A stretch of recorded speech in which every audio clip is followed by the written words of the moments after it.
Hey, what's going on? Charlie here. I'm Jean. Thanks for tuning in to Multicasking. Today we have with us a road review because we bought this on the road. We just got back from camping. Boom. And we picked this up while we were out on the road. Went into the local little liquor store there just to see what they have. And I don't know if you guys overeat when you go camping, but I do a lot. Lots of burgers and chips and steaks. Brats, steaks. Oh. So, We'll take it. gonna be flannels for the next couple of days. What's that have to do with whiskey? It has absolutely nothing to do. Alright, just throw it out, willy-nilly stuff. Yeah. This is the Jim Beam Rye, pre-Prohibition style. No idea what that means. They call themselves a Kentucky straight rye whiskey, so they legally must be 51% rye. It's a non-age stated straight, so it has to be at least legally 4 years old. The mash bill is unknown, but we do know it's a 4-year, and we do know it has to be at least 51% rye for legalities. Okay. So I get heavy spearmint. oak, dust, wood, touch of baking spices, but not a lot. And again, Just all over really- my face. Did you again? Every time. Well, I like the swirl to get to open up. Well, when it goes up to your nose, you should probably stop swirling. At that point, I stop because it's on my face. If you've had this rye before, let us know down in the comments what you thought. And I'm curious what you paid for, if you remember. But let us know what you thought. If you've had this Jim Beam Rye, or what your favorite rye is, let us know. I just get a lot of Mine. spearmint, sage. Sage, A little bit. oak, a bit of barrel char. Not a ton of rye. This is Yes, I'm not getting, yeah, go on. not a punchy in your face rye. No, I'm not getting that doughy rye parts. This is more, am I a rye? Rather than the punchy in the face rye. This makes you work to find out it's a rye. Yeah. Well, it tells you on the bottle. Yeah, it does. Yeah, so if you can read. I'm gonna have a go in. Have a going.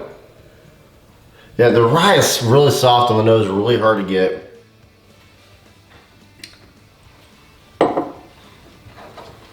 Heavy spearmint on the palate. Oak. Pepper.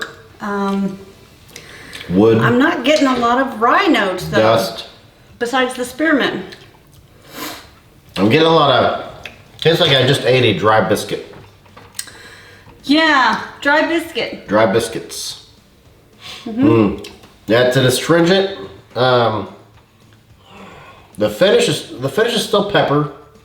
It's got a medium finish, short to medium finish. The peppers are there, but it's like I'm eating a biscuit. I'm not getting hardly any peppers. It's like I'm chewing spearmint bubble gum, or not bubble gum, but spearmint gum. I don't think I said 45 is the ABV, 45. 90 proof. Oh yeah, water. You're not getting any peppers at all?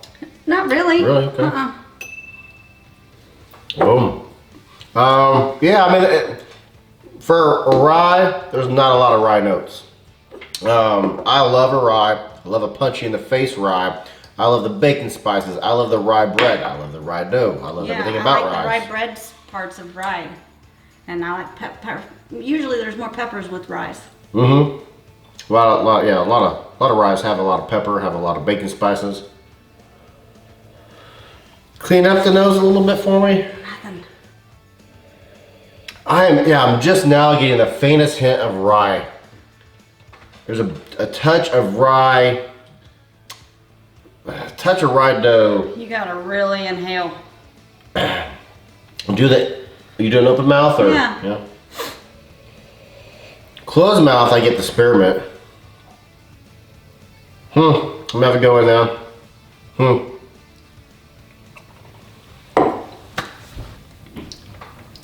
Cranked up the peppers a little bit. Yeah. Not the rye though. It's just really oaky. Yeah, it's an oak bomb. It's a ton of oak. Yeah.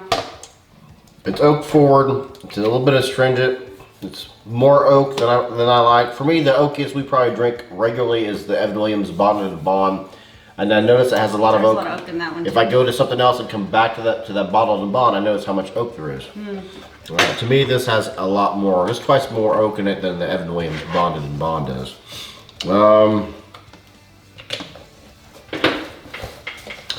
86. What'd you do, Gene? 87. 87. And that's an 86. If I'm judging this as a rye, it's more like an 83, 84. If I'm judging this for a whiskey, it's an 86 for me. Well, that's what it is. You're judging for whiskey. Yeah. Well, yeah. It's claiming to be a rye, which it has to be 51% rye. I'm struggling to get any rye. What did I pay for? You pay for this? It was around $20. Is it worth $20? Well, I mean, it's not that. $20 isn't really that much. Yeah, I'd say it's worth $20. It's worth 20. I will not be buying this again though. Right. There's no reason. Unless it's a mixture and I need a bunch of different bottom shelf stuff. Cause to me, this comes off like a bottom shelf rye. Yeah, if someone says, give me a rye, I'm not giving them this. Yeah. I'll give them a ton of other things before I ever give them this. It's worth $20, but I'll never buy it again. Right. That's what I'm saying. That's what I'm saying. Right. You're right. Right. Somebody had a I forget who I was watching the other day. Somebody had a cool right pun. I forget who it was, what it was, but so never mind. Horrible story, and I apologize for telling Thanks it. for ruining our time. But this is something we picked up on a road trip. Yep. When you go on your road trip, hit your hole in the wall. Your mom and pop liquor stores, they might have an Old Dusty. And a lot of times, people will ask us, "What are you doing?" I'm looking for Old Dusties. One guy thought I was in there to steal, would not stop watching me, was watching her the whole time as she was made her purchase.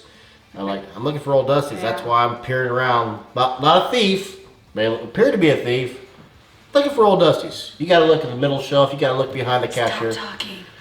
Anything to add, Gene? I have nothing else to add. Charlie? Gene, and I hope you are just as thirsty as we are. Not talking. What is that noise? That's my alarm telling me to watch Off Kilter Homestead at 5 p.m. Central, 6 p.m. Eastern Standard Time. My phone, which is how long does it upstairs, go for? 60 seconds, I believe.